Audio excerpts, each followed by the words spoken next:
Students,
for the students online, Assalamu alaikum and welcome. So we are just doing a short and brief recap of some of the things we talked about. So at the end of the day, no one truly understands fully what the intention is. But the majority of scholars, pretty much more than 90% of the ulama, agree that the intention certainly starts and begins in the heart. It resides in the heart. But what exactly should happen that causes you to act and perform in a certain way? What is that trigger? The ulama, they differ. Some of them say it starts with the intention, but then once ikhlas is ignited, which ikhlas is a sister topic to the intention, but that will come a little bit later. We have one particular hadith, inshallah, that we will go into detail to understand what ikhlas is and its relationship with intention. Okay, so there is an overlap between the two. But just for our sake, for our discussion, at the end of the day, the intention certainly was always and forever linked with your and my actions. And one other hadith that many of you know, I'm sure all of you know, our Prophet ﷺ said, what about the heart? Ala wa inna fil jasati mudghah. Like, isn't it indeed that in the body there is a organ? إذا صلحت صلح الجسد كله. If it is pure, then everything pertaining to your movements and your actions are also going to be pure. That hadith, if you stop there, explains everything. The Prophet ﷺ in that hadith does not make any exception. He doesn't say, well, with the exception of this case, or if you're thinking about this, or if you're feeling this, or is it possible then? So here's my next question to you. Is it possible to have an intention to do one thing and it manifests into a completely opposite action?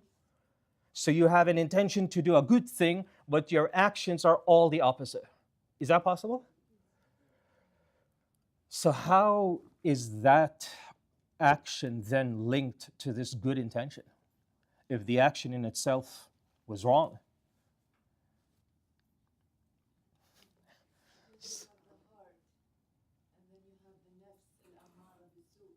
Okay, so you have the heart, and then you also have the nafs that tempts you and encourages you to do wrong as well. Okay, I need something more direct.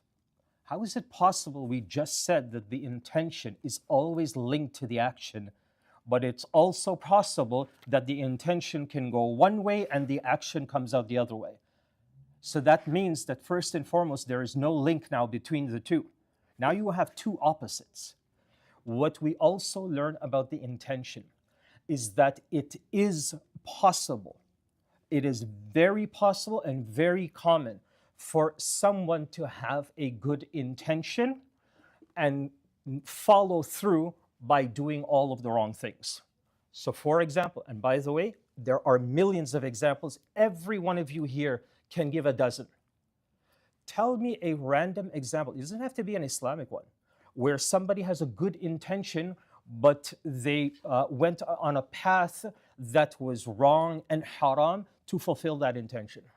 Tell me. Think of business, think of making money. I have an intention to sell a product or do business in a halal way. But I just can't help. I got this new account. It's a bit haram, some of the stuff they're asking me to sell. But my intention is only for Allah. Does that make sense? Because one intention is clear. But you see what it manifests into? Something completely the opposite. So another point that scholars talk about is that you can have two opposites. That also highlights for us that we do not have control over our intentions. You can ignite, you can attempt to feel and understand and reflect. No human being has full and complete control over their intentions fully. You may have control over certain aspects of your life, certain aspects of things that influence your intention. So your environment, you can control that. You want to be in an environment that brings you closer to Allah. So you can control that. And as a result, your intention starts to develop the habit of being amongst this surrounding, always being reminded of Allah. But the moment you step out of this element, you feel it here. It's not just looking around and be like, my goodness, look at this place. No, you feel it here.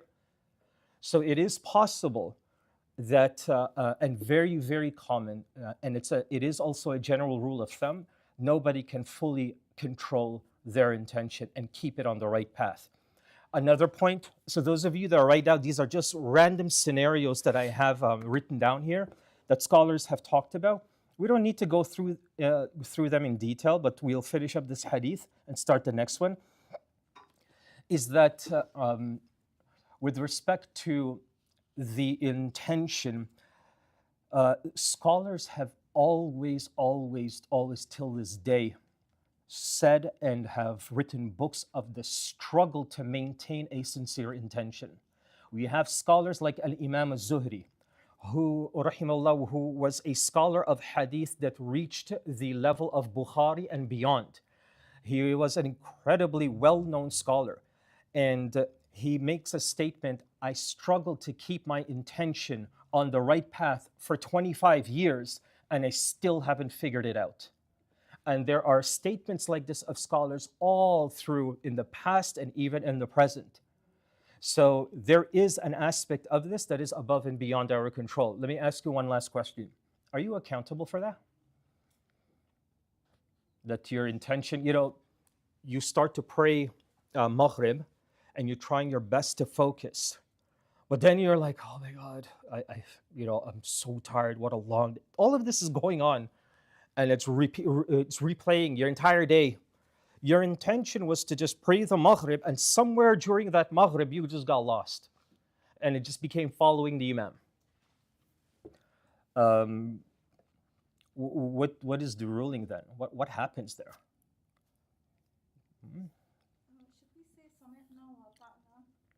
Are you accountable first and foremost? You're accountable that when your intention without any control, without anything from you to ignite or to stir that up and add to it confusion, you didn't do anything. You just started feeling and your mind started wondering and you start daydreaming and then all of a sudden it's all over the place. You're accountable for that? It's both, okay? It's yes and no. You are only accountable for the things that is within your control and your power. And remember, we just said, we cannot control the intention in its entirety. There are certain elements of the intention. how you choose to start or how you maintain that intention, how you conclude, what it is that you do and how you live that helps to nurture a sincere intention, those are things you have control over. But at the end of the day, what do you do then? Tell me one way for all of us and those online. So then, what do you do to strive to maintain a sincere intention, not just in ibadat, but in life? What do we do? You have to constantly, very good. You have to constantly, and I say this because it is of no surprise that in my humble opinion and experience, most Muslims just don't pay attention to this. You must monitor this all the time, especially when you do things that are solely for Allah. When it's time for salah, when you're reading Quran, when you wake up for suhoor, when you go to the masjid, when you come to a janazah, when you have to focus and do something in the path of Allah, whatever it is, you have to daily, every single day, constantly struggle to maintain a sincere intention. Tell me very quickly some of the things that help us to do that. What are some things that help us to maintain a sincere intention? Just shout it out to me.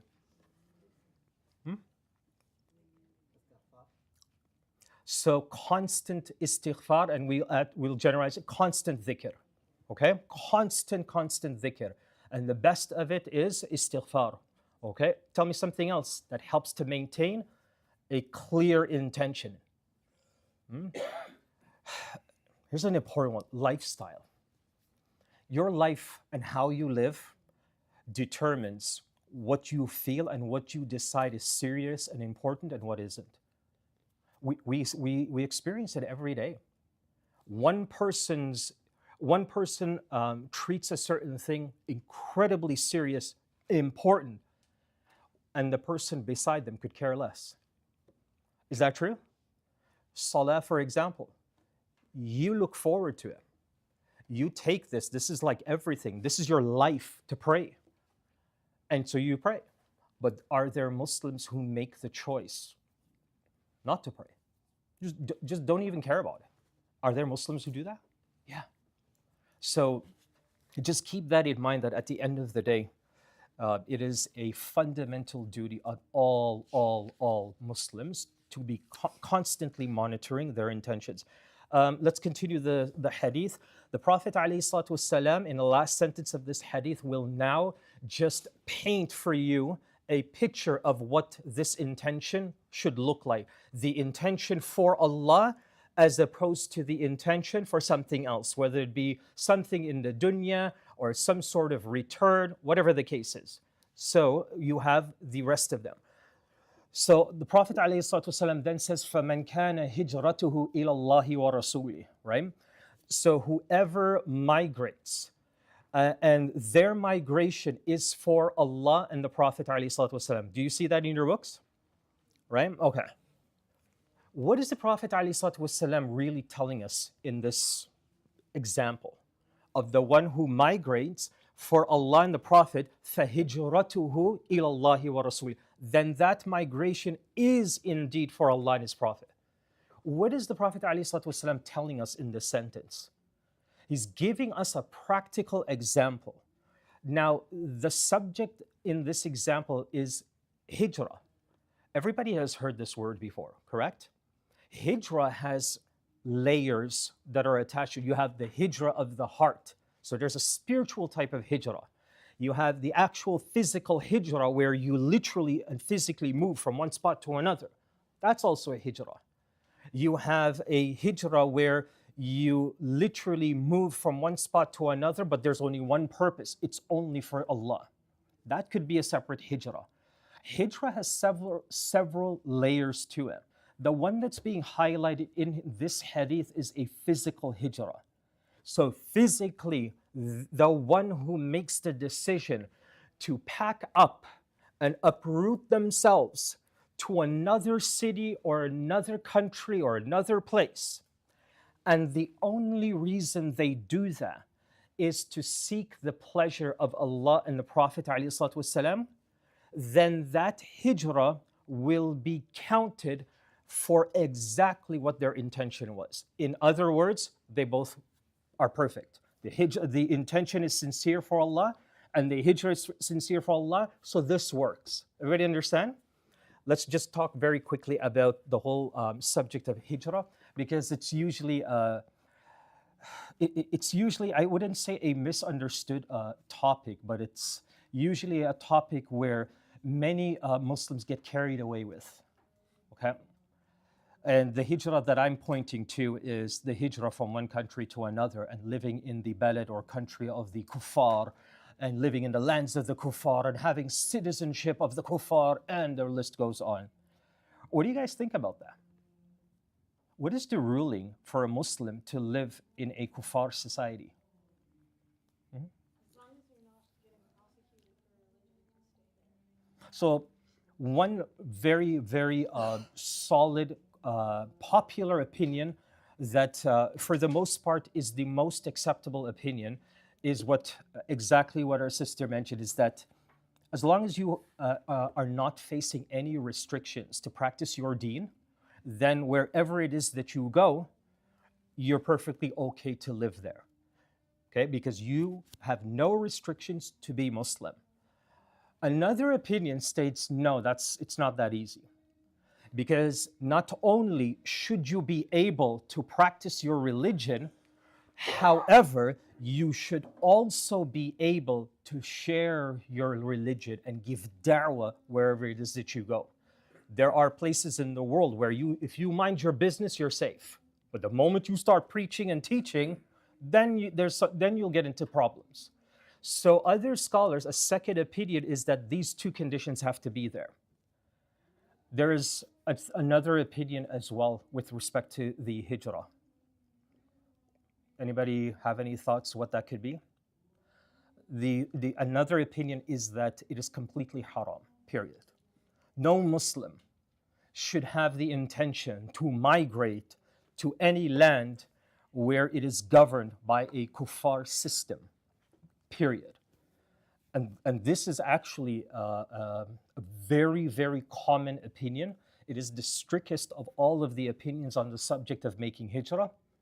So I ask you this then, and as a matter of fact, there's even a more extreme opinion that states that the one who leaves a land of the Muslims or a land where they could practice Islam freely and goes to another land where the majority is the complete opposite and they have to, they have to live with some restrictions, but it's not crazy, then not only is the hijrah itself haram, but they are sinful for every second of their life living there.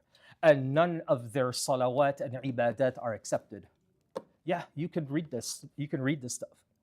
So this subject of moving from one place to another is not a subject that is straightforward or common sense among scholars, right? So let's just get to the point. So what do you think is the opinion that is the one that we should remain with, that is a good opinion that scholars support, not just that fits our scenario? What do you think we should do here? Are we all sinful for being here right now? Hmm? Say again?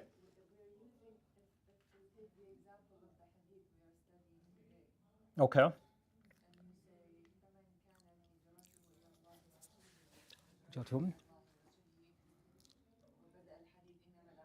Mm-hmm. So the hadith itself.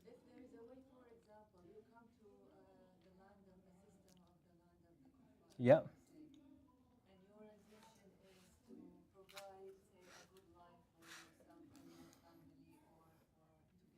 So at the end of the day, then, the freedom to practice your religion and find a better life.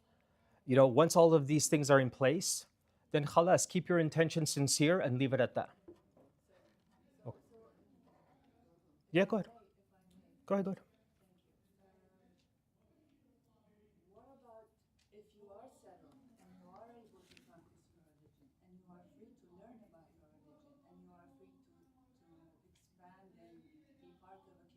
Yeah.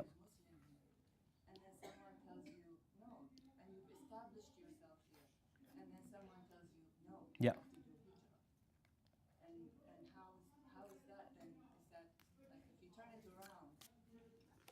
I understand.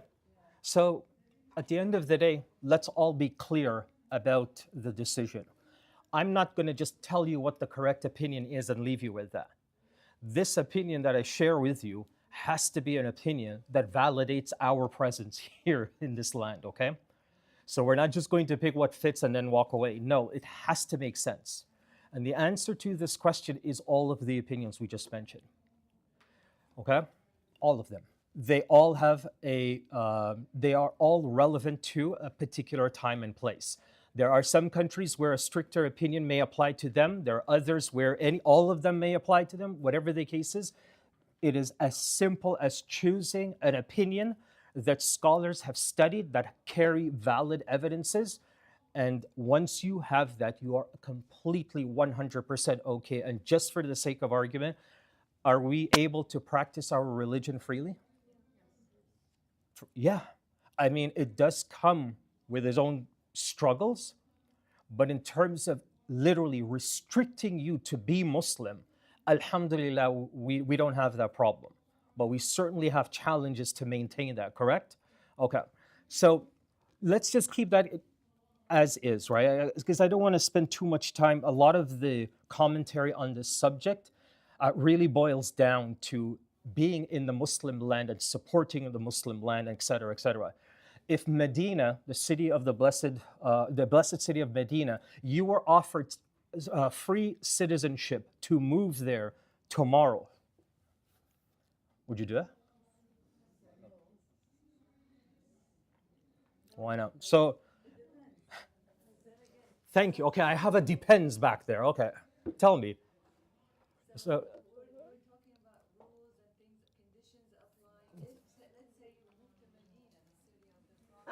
mhm.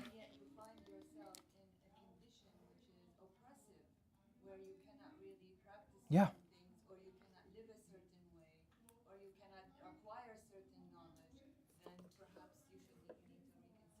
But I mean, you don't even have to go that far.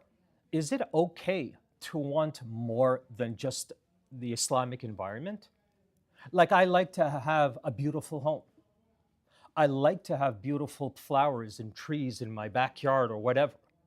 I like to be able to take my family to a theme park or go and have fun at a playground. I want to do those things, but I want to do it, and at the same time, not have to compromise my deen in any way, shape, or form. So if you say yes, you want to go to Medina, Alhamdulillah, that's your choice. But those who say no, I'm perfectly fine where I am here in Toronto, are they wrong or potentially sinful for that? No. And I always tell students this: you can die right here, inshallah, as a good Muslim and attain Jannah. Okay, inshallah. For sure, the barakah, the blessings, and so on, and the path and reaping more rewards, etc. When you go to the lands like Mecca and Medina, absolutely. Like I've been offered to live in Medina several times. I was born in Medina. I don't know if some of you even know that. Like, I was born there. So I have the opportunity always available for me that I can relocate there. But I sincerely, after being in da'wah for so long, believe that there is more of a need for me to be here than to be there. Medina has mashayikh and scholars like you have never heard of in your. They're okay. They don't need this tiny miskeen old Musleh Khan to come and do so. No. But here now, you can bring a lot of good. You can help a lot of people. And so the reward and the barakah for somebody like us, this is where you want to be. You know, one of my professors, what he told us? He told us that any of you Western students plan to stay here in Medina, I want to honestly say that that decision is from the waswasa of shaitan. And he told us, he goes, you saved yourself. What about your friends and your neighbors? And if you let them drown, let them be lost and misguided, what'd you do all of this for? And drilled it into us. Yeah, nobody thought about relocating. Everybody went back home. Okay. Could somebody read me the last part of the hadith, please, in English? Yeah, just in English. The last part, let's finish that up and start the other one, inshallah. Anybody? وَمَنْ كَانَ هِجْرَتُهُ. The English only. Thus, he whose migration was for Allah and His Messenger, Yeah, his migration was for Allah and His Messenger. good. And he whose migration was to achieve some worldly benefit or to take some woman in marriage, his migration was for that for which he migrated. For which he migrated. Good. Everybody understand?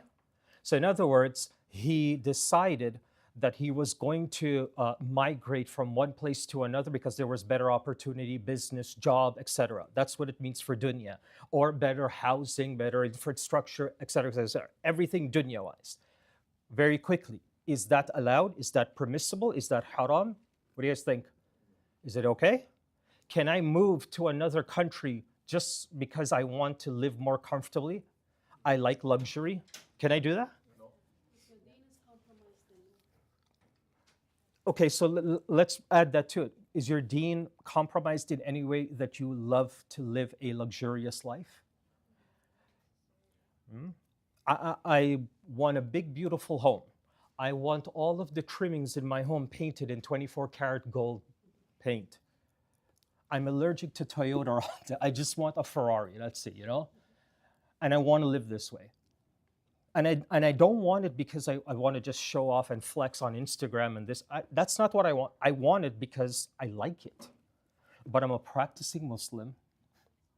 I study my deen, I pray, I do all of this, and I continue to better myself.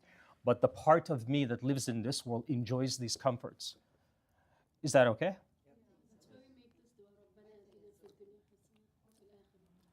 The Prophet ﷺ, was he poor?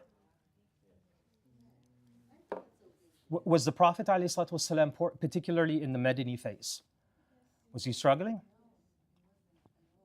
As a matter of fact, the Prophet ﷺ,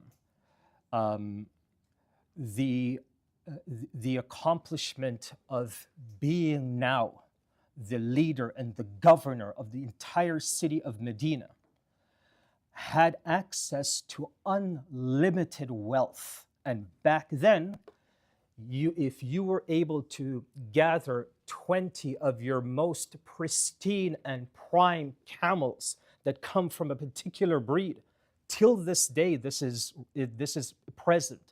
That if you go into the Arab world, you will still see a camel that costs $7 million US just for that one camel.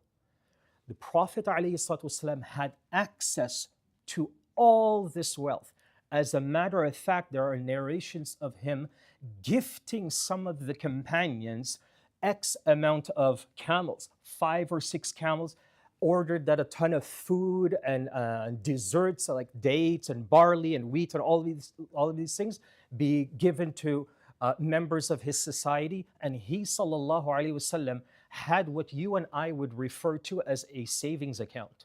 He actually put away barley, bread, and wheat stored in a sort of like a back house, like a storage house, sometimes for the entire year. So he saved, sallallahu alaihi wasallam. So he had access enough to save it. In our context today, it looks like, okay, he was really struggling. But back then, during that period, he was one of the richest and most powerful people at that time. And the reason why you don't see that when you read his seerah, you don't see this wealth, because he, alayhi salatu wasalam, made the decision that he was not going to use that wealth on himself. Do you understand? Do you see how easily you can fall into a completely opposite fiqh of the Prophet ﷺ? Most of you, when I ask you if he was poor, you said, yeah. You did it, and that's fine. That's why we're here. So we're going to take that yeah now and dissect it and really understand what is it that you're saying. So when you put it into context, you understand now that he, alayhi salatu wasalam, that's the lesson of you and I striving to live a simple life, is because the wealth that we do have, we don't keep it and hoard it. I have to drink from a 24 karat gold teacup every morning. You don't do that.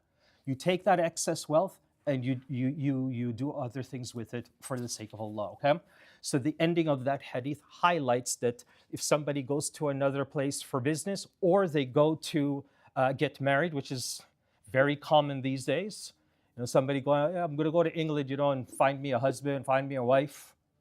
I'm going to go back home, they're, mashallah, in abundance." So, you know what I mean? So if you go and you make hijrah for that purpose, the whole idea at the end of that hadith is just to highlight that.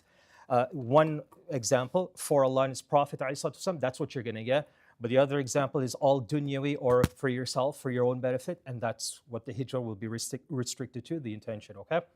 Let's move on to the next hadith. The next hadith is a big and comprehensive one, okay? The next hadith is truly, truly remarkable. So let's get right into this, okay? This particular hadith is the hadith of Umar radiallahu anhu. And before, let me just pull it up here as well.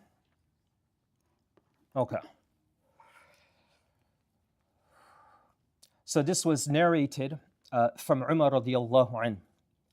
And before we read through the hadith, I want you to just go to the English. I won't read the Arabic yet. And what we're going to do is just introduce the hadith and maybe take the first section of the hadith, because every paragraph of this particular narration is a lot to uncover.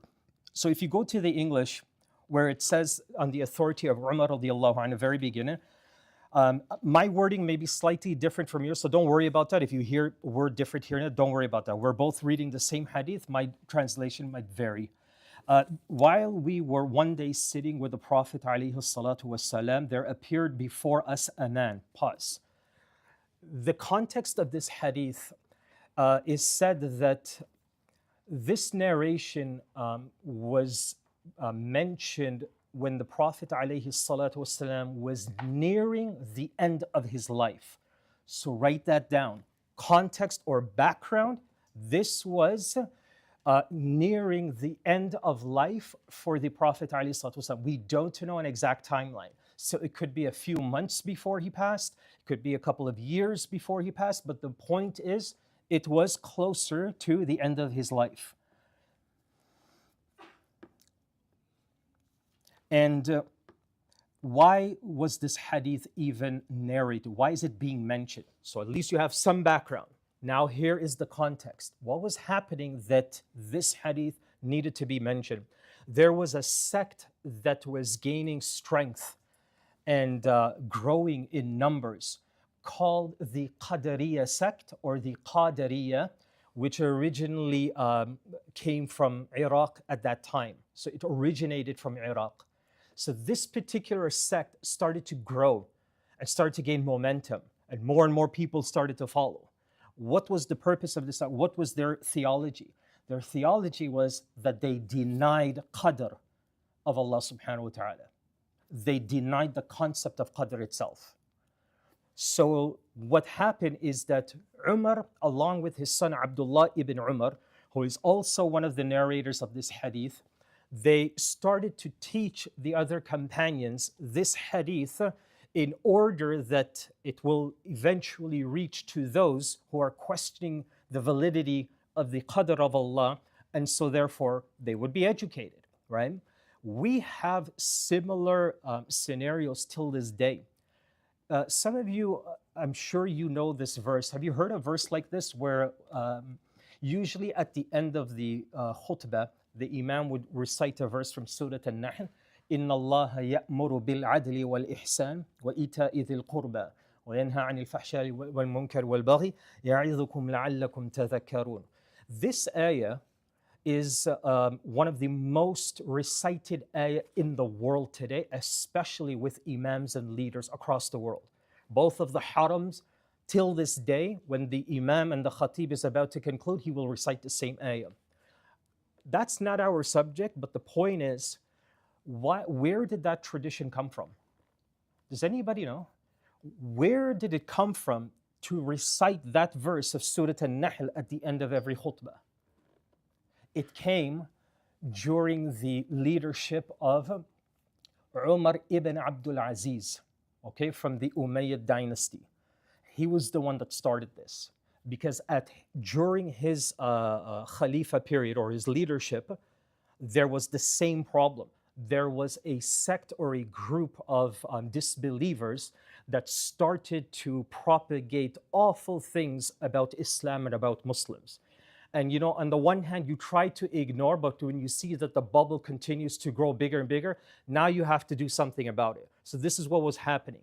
And he started to order all the masjids at that time and all the leaders and all the scholars and khatibs that you are ordered to recite this verse from Surah An-Nahl before or after your khutbah.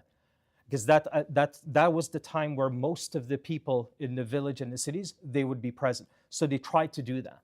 And that tradition carried on till this day. It is one of the most comprehensive verses of the entire Quran. So my point here is this is not the only time something like this happened when there's a problem or there's a movement and we need to address it, okay? So when it's all said and done, here's a couple of things that I want you to write about the intro of this hadith. What is the nickname for Surah Al-Fatiha? It is called what? The mother of? Al-Kitab, right? The mother of the book, Al-Kitab. This hadith is called As-Sunnah, the mother of the Sunnah. Okay, so just like how Fatiha has that nickname, this hadith has As-Sunnah attached to it, okay? The next thing about this hadith is that it has only one theme. Everything you need to know about being a Muslim and practicing Islam is found in this hadith. So the central theme of this hadith is an introduction to the religion of Islam. So it's going to talk to us about all the fundamentals. Who is Allah? Who is the Prophet? What are the pillars of Iman? What are the angels, the scriptures, and all of this stuff, the Qadr of Allah, the Day of Judgment, all of that is mentioned here. So that's at least a bit of background of what this hadith entails. So now let's just look at the hadith itself. عن عمر رضي الله عنه قال بينما نحن جلوس عند رسول الله صلى الله عليه وسلم. So let's all read this together, okay? We'll do just about 3 sentences and then we'll pause, okay? So everyone after me. عن عمر رضي الله عنه قال بينما نحن جلوس عند رسول الله صلى الله عليه وسلم. Very good. ذات يوم إذ طلع علينا رجل شديد بياض الثياب شديد سواد الشعر Pause. Okay, let's look at the translation. Every sentence is a moment to pause and extract a few lessons. We all know who Umar radiallahu anhu is, so we're done with at least the narrator. One day while we were sitting with the Prophet alayhi salatu wasalam, I get this question every now and then when I teach this hadith. What were the Sahabas doing when they were sitting with the Prophet alayhi salatu wasalam? What were they doing? The hadith doesn't mention anything. However, scholars do tell us some of the habits of companions. There are moments throughout the day. So after Fajr was a really important one. After Asr and even after Isha, these 3 periods of the day, the Prophet ﷺ would always allocate some time to the companions to answer their questions. If they had dreams, to interpret those dreams and give guidance. If there was problems, somebody suffering, somebody needed money, etc., just the affairs of the community, and he would address it. So perhaps it is very likely that something similar is happening here. Or this was a class. It was like a halaqah. So Prophet ﷺ is literally there educating and teaching some aspect of the religion. So the point here is, when they say they were sitting with the Prophet ﷺ, here's the whole point of this. Never ever do the companions sit with him, alayhi salatu wasalam, and just chill. You understand? You're just sitting there. They're like, yo, it's a hot day. None of that. It's always a moment to ask something or to benefit something or to learn something or to perfect something. There's always benefit. And the scholars today tell us that one of the most effective ways for Allah subhanahu wa ta'ala to bless your time is that you utilize the small moments of space or gap that you have throughout the day for something beneficial. Let me give you a simple example. Make it a habit, if you don't do this, that when you go out with your family to dinner at any restaurant, you make the order. You're sitting at the table now and you're just waiting for your order to arrive. Just try it. You'll be surprised, subhanallah, what, members of your family or friends and so on, what they would process and think and share with you at the moment when you ask them, tell me something beneficial, something I can learn. Tell me like a really nice statement of something. And you'll be surprised, subhanallah. Yesterday I heard this thing. Yesterday I was watching TV and this beautiful quote came up. And just do this, okay? You, your son, your daughter, kids, husband, whatever the case is. And if you make this a habit, this is how you gradually, that Allah subhanahu wa ta'ala starts putting barakah in your time. So the moments in your day that you feel like you can't accomplish anything end up being the most blessed moments of your day, just because of this one change. So little things like that. So all of these companions are sitting with him, alayhi salatu wasalam, and all of a sudden, out of nowhere, there appeared before us a man. Pause. When they say they appeared before us a man, it means that the companions are not naive to their surroundings, which is part of the responsibility of a Muslim. You never go anywhere, even places that you're comfortable with, that you're accustomed to, and the Muslim is always aware. They're always, that doesn't mean you have to be like a security, agent or a soldier constantly monitoring your surroundings. And no, you're just aware. A Muslim does that. They're not naive. They don't just, I'm just minding my own business. Muslims don't do that when it comes to protecting themselves, protecting their faith and their family. Okay, all of these things are part of our faith. So the fact that it's highlighted, that we looked in a direction and we saw a man coming, this wasn't just some random thing. They know there's always people coming into Medina, going out of Medina. But this one individual stood out. Why? Look at it. There appeared before us a man whose clothing were exceedingly white and whose hair was exceedingly black. What is the first two things the companions notice about this individual? Okay, so and what do you call all of that? Without talking to him, without knowing who he is, what was the first thing that caught their attention? His attire, his clothing. What do you learn from that? Clothing and how you and I choose to dress and clothe ourselves, the attire you choose, it matters. And it is an extension of your iman. So if somebody decides to just wear like, oh, I'm just going to the masjid, so I'll just wear like, my oldest sweater. It's only got like 17 holes on it, but it's fine. It still covers me. No. It's all, you see, one of the things about this religion is that everything matters.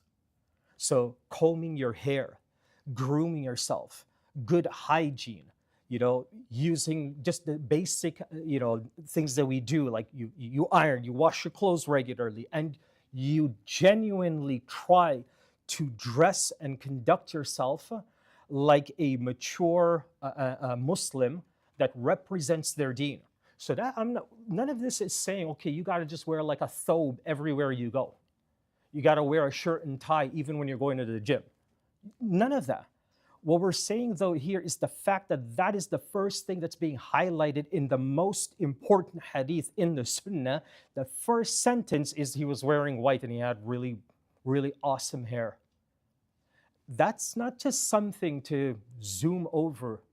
So the lesson here is our Prophet ﷺ told us in another narration, at-tuhur shatrul iman, that being clean and pure and constantly monitoring your overall presence, your clothing, your hygiene is an extension of your iman. In other words, you have weak iman if you don't take care of your hygiene and dress appropriately as a Muslim. It is a sign of weak faith. So that's really important. Now, my one more question to you guys is why? Why does Islam care so much if I ironed my clothes or I didn't? If I wear something dirty one day, why does Islam care this much?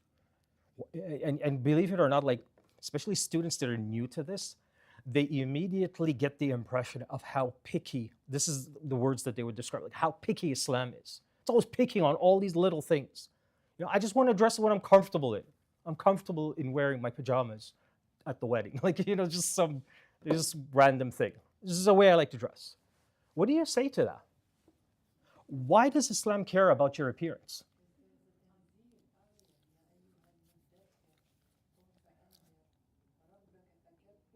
وَثِيَابَكَ. Okay. So you see, you have ayat that highlight, the cleanliness and the beauty of the clothing, but you don't even have to go that far. Who is the example of Islam for us? Tell me one story or narration you've ever read that the Prophet ﷺ was untidy. Amazing. Tell me a moment where anybody complained about anything about him ﷺ in terms of hygiene. It was the opposite. The Prophet ﷺ, everything about him was blessed. Sometimes the Sahabas, and you were allowed to do this with the Prophet, not to anybody today, but you were allowed to touch him and get barakah from him.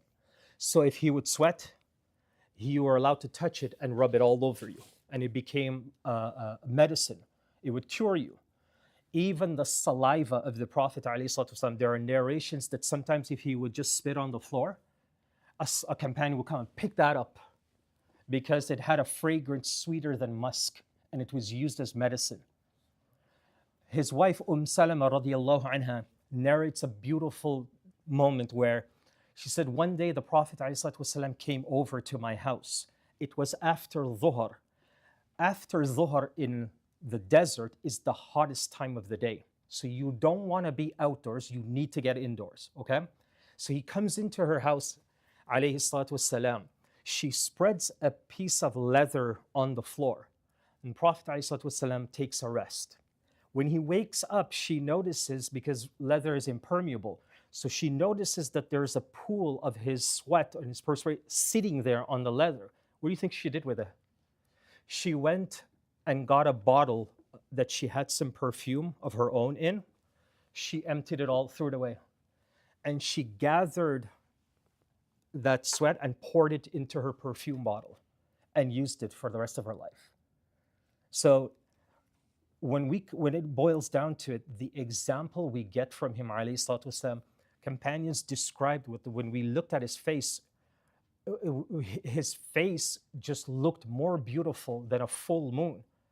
There are narrations that some companions did not have the strength to look at him, because when they did, they were fixated at him. Like he was just that beautiful. All of this is not only because he is a prophet of Allah. The Prophet ﷺ also narrates, his wife Aisha radiallahu anha narrates, the Prophet ﷺ loved to use his right hand to dress, to comb and groom himself. And when he was eating, he would use his right. And anything in general that was good, always preferred to use his right hand. You put all of this together, what is the purpose then? So let's just finish this part and move on. So you've heard all of these things I've mentioned to you about clothing and appearance and so on. What is in it for us if we follow these guidelines? We dress well, we have good hygiene, all of these things. What's in it for us? Mm-hmm.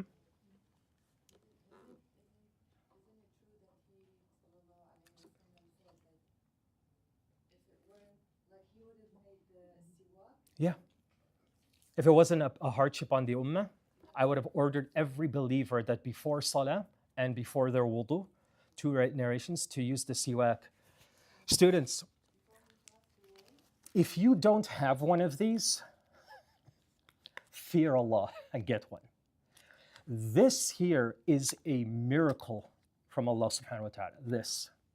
It is an absolute miracle. And when you allow yourself to get accustomed to it, you will become so addicted that wallahi, you would feel like you didn't shower for the day because you didn't have one of these. And you did shower. But this brings a sense of comfort and freshness to not just, when you use it in your mouth, but just overall the feeling of and confidence and all of these little things. So much to the extent that some of the scholars say that if you want to improve your memory and hifz of the Quran, use a siwak. So there are studies that the siwak also helps to improve your memory. It naturally gives you good hygiene. If there are cavities and other problems, all of these things can also be addressed just by using this. I actually taught a 2-day course, 10 hours a day just on the siwak. Like the research I did on this thing, it blew me away. And if you don't have one, you are not allowed to return to this class until you show me one before you enter next week, okay? That is the entrance fee if you would like. You present a siwak at the door, tfaddal.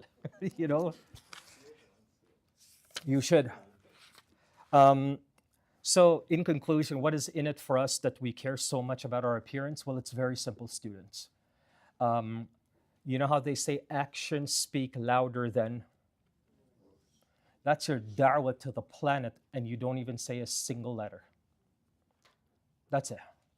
Unfortunately, subhanallah, Allahul Musta'an, Allah help us, but unfortunately, as a Muslim culture, we don't have that reputation of being those who are clean, present a good hygiene. You ever see what we do with bathrooms? You ever see what we do with sinks and wudu areas? You ever see how when we finish eating in a room or a cafeteria, something you ever see? It looked like the Battle of Uhud just happened, It's just really unfortunate. Really, really unfortunate. So don't take this for granted. Let's just take one more sentence and then we pause, inshallah. I'll give you guys some time to go downstairs as well. Whose hair was exceedingly white and whose hair was, his clothing was exceedingly white and his hair was exceedingly black. You know something? I'll pause there because there's one more thing I think is really important to highlight. This individual was wearing white. Tell me something about white clothing. Say it again. It's easy to get dirty, yes. Tell me something Islamic about white clothing. It symbolizes purity, okay. What if you don't like it though? It's like not your favorite color. Does that mean that you don't like being pure? Tell me something, but you're absolutely right. It is a symbol of purity. And how? What's the significance of white? What is the color the Prophet ﷺ loved the most?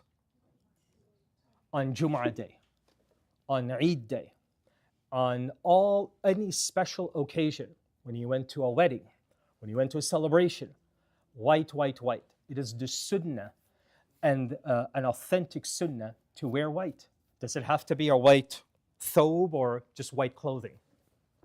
Yeah, just white clothing. It doesn't have to be a white thobe. Like this is not an Islamic dress, right? It's not Islamic attire.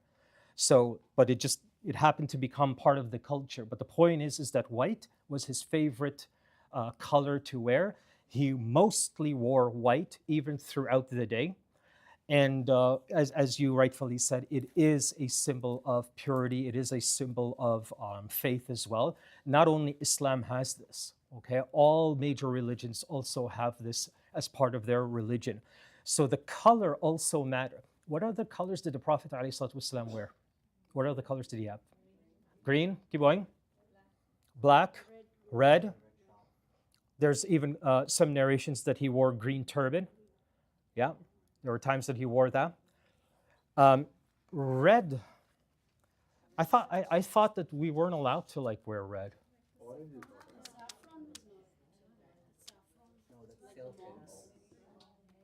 You guys, haven't you heard that, like, you have never read anything that the Prophet ﷺ warned a companion not to wear this color? He saw a companion wearing a bright red color. At least that's what the narration describes. You know, ahmar is the Arabic word for red. So whether it's red closer to another color, Allah knows. But it says red, it's red. And the Prophet ﷺ ordered not to do that. He forbade his companions to wear it. Let me tell you, there was a gift sent to him from Yemen to the Prophet ﷺ. It was a cloak. It was red, and he wore it, sallallahu alaihi wasallam. So what's happening here? You don't wear red, but this is a gift. I'm going to wear it. No, like, well, what's the ruling? You know why I throw these random fiqh questions to you? These are things that unfortunately the average Muslim really confuses. We do have occasionally from time to time the haram clothing police that come around. "Ya akhi, you're wearing this haram color. This is the color of shaitan's color of Jahannam." Subhanallah. Wearing red in and of itself, the color, is not what's being prohibited. What is meant by the Prophet ﷺ prohibiting this companion of wearing red, meaning that the majority of his attire was red.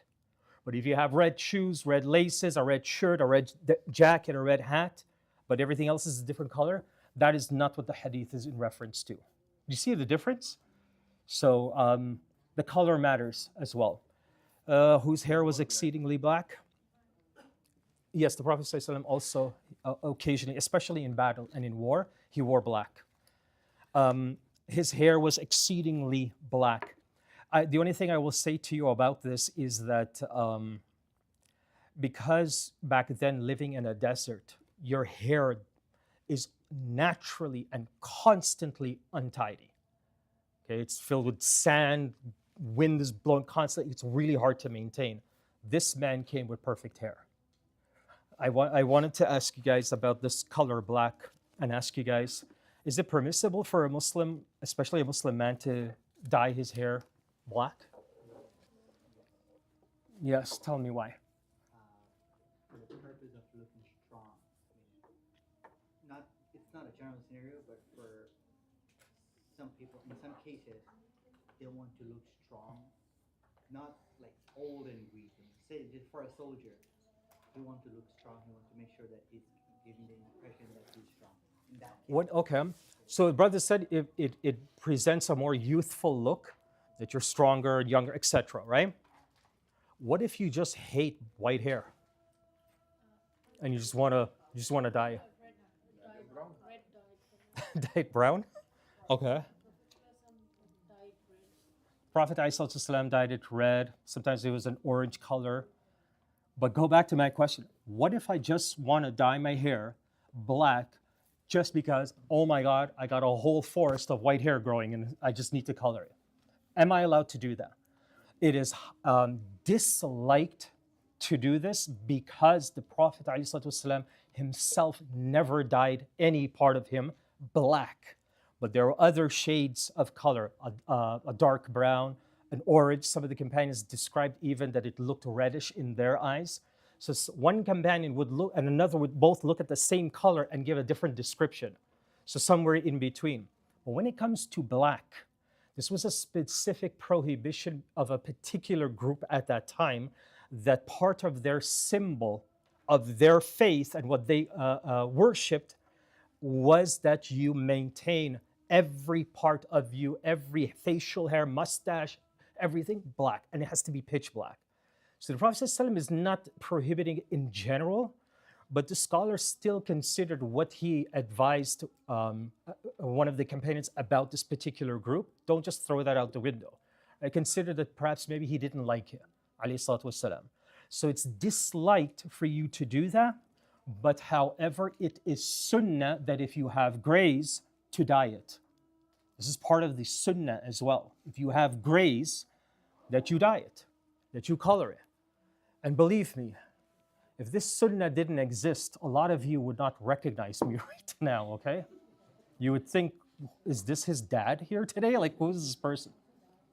Okay? So, we'll leave it at that, inshallah. سبحانك اللهم وبحمدك أشهد أن لا إله إلا أنت أستغفرك وأتوب إليك. جزاكم الله خيرا, and we will continue next week, inshallah. Okay, guys? Assalamu alaikum.